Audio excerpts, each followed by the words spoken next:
আমার মনে পড়লে হাতের পুরা রক্ত মেজাজ গরম হয়ে যায়গা জানাস নি। বন্ধুরা, আমি সাইফুল ইসলাম।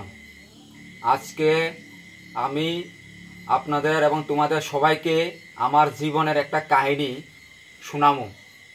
আমার কাহিনীটা হইছে যে আমি বাড়িতে দাতারাম কোনো কাম পারি না, না আল চইতাম পারি, না যুগালি কাম করতাম পারি, না দান দাইতাম পারি, কোনো কাম পারি না।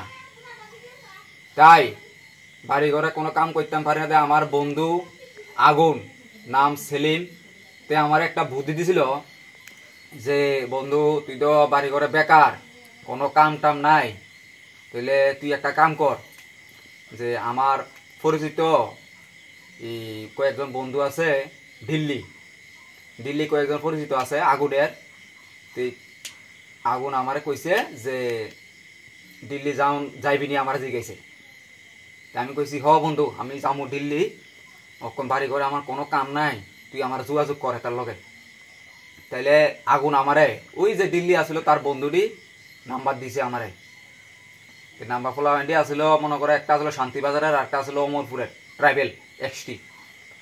তো এই নাম্বার দিছে, নাম্বার দিয়ে সেটা আমি কথা কইলাম। কথা কওয়ার পরে ফোন দিলাম, ফোন দিয়ে সেটা প্রথম জিগাইলাম, নাম টাম জিগাইছি, পরিচিত করলাম। তারপর আমি জিগাইছি কি কাম আছে।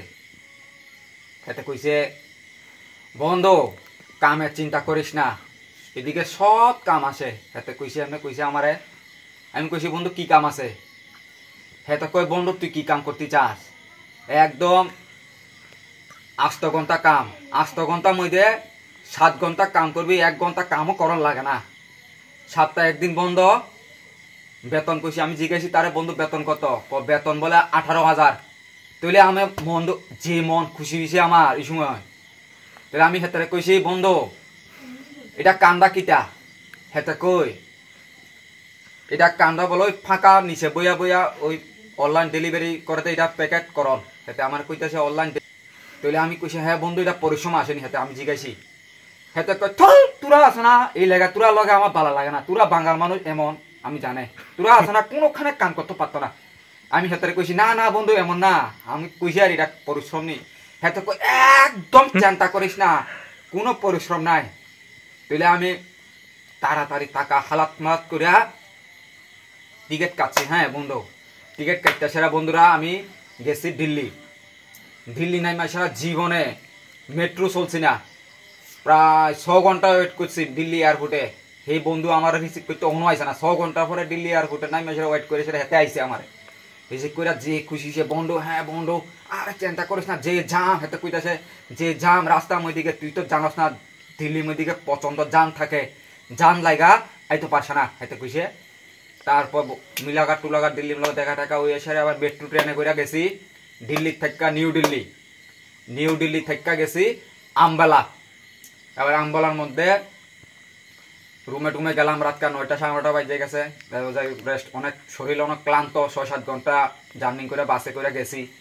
তো যাই সেটা তোমার ওই দিন তো রাত্রে কথাবার্তা কি হলো হইলো না, খানা দানা খাইলাম, খাওয়া দাওয়া করে সেটা ঘুমাই গেছি। পরের দিন ঘুমাতে ওইটা তরকারি রাঁধছে কিতা জানো নি বন্ধু? তরকারি রাঁধছে আলু আছে না, আলু একদম সলকা, একদম মানে একটু চলছে না, যেমনি আছে আলু এমনি আছে এরা। আমি তো দেখা পুরা মাথাটাই আমার খারাপ হয়ে গেছে তরকারি রান্না দেখি।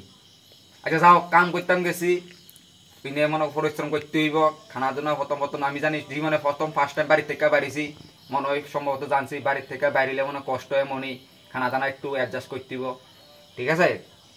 তো এবার গেছি, এই বন্ধু কইতাছে খানা দানা খাওয়ার পরে কইতাছে বন্ধু তখন একটা দুর্বিদ্যা একটা ইন্টারভিউ লইব, ইন্টারভিউ পরে ট্রেনিং লইলে টিকলে তোর চাকরি পাইব কনফার্ম।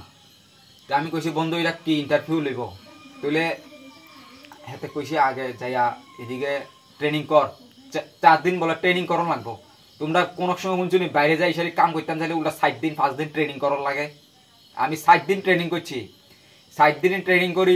কি ট্রেনিং আছে এটা তোমরা কইতাছি, এই যে ইনভেস্টমেন্ট মতো ইনভেস্টমেন্ট করি না, যে বেশটি 50,000 টাকা দিল 4 লাখ টাকা লই বাইরেও এই বিজনেস আমার বুঝাইছে বুঝাই টুজাই সারি লাস্টের দিন ইন্টারভিউ নিছে ইন্টারভিউ নিয়ে আসলে ট্রেনিং আমি পাস করছি পাস করানোর সময় এবার হাতে কইতেছে ভবন আমি জানে তুই পাস করবি তোর মধ্যে কনফিডেন্স আছে আমি তোরে কইছে না তুই পাস করবো আমি বাড়ি থেকে কইছে না তোরা পাস করব এবার হাতে পাস করার পরে হাতে আমার কই তারা বলে 50,000 টাকা দম লাগবো 50,000 টাকা দিলে তারা আমার বেতন দিব 20,000 25,000 আর 30,000 বেতন দিলে দিব বলে 5,000 তাহলে তোমরা জীবনে শুনছেন নি বন্ধুরা বিদেশে যাইয়া আর চেন্নাই দিল্লি যাইয়া আগে টাকা দিয়া সেটা কামে ঢুকন লাগে এমন কাম করতে আমি এদিকে গেছে কস না হেতে বাড়ি থেকে কই বন্ধ একদম চ্যাংটা করিস না এদিকে যাইলে কান পাইছ কই তোরা বাঙ্গাল বলে একদম কিছু বুঝে না হেতে কই তুলে আমি বাঙ্গাল বুঝে না দেখে তো এলাকা কইছে এইদিকে যাই এমন ধরা খাইছে তুলে আমি এমন একটাই কইতাম চাই এমন আমার মতন বাটফারি দালালের ফলা হয় না কাছে কেউ হইবা না আমি একবার ফসি চক করে পুরা মাথা আমার হ্যাং হইতে লাগছিল এবার কেমনে বাড়ি যাইছি এবার এই চক করে ঘটনা তো আছে আরেকটা এটাও শুনো মনে করো ট্রেনিং মেনিং শেষ ইন্টারভিউ সব কিছু ফার্স্ট টাস করে রুমে আইছি যে ফলামেন্টি নিচে এই ফলামেন্টি কোনো রুমে আইছে না ঠিক আছে নি রুমে কোনো আইছে না তো আমি কিটা করছি হঠাৎ প্ল্যান করছি যে এডি রুমে আনার আগে আমি বাড়িতে আইয়া করবো প্রায় আগের দিন গেছি 7 দিন পরে মনে করো রাত 9:30 বাজে আমি এই রুমে গেছি 6 ঘন্টা 7 ঘন্টা করে বাসে করে আমি ট্রেনে যাইয়া সেরা এই রুট চিনছি দিল্লি এয়ারপোর্ট থেকে আম্বালা গেছি প্রায় 6 থেকে 7 ঘন্টা লাগে পরে 7 দিন পরে আমি এই রুটে কেমনে আই মাথা ব্রেন খেলাই খেতা বালু সব কিছু গুছাই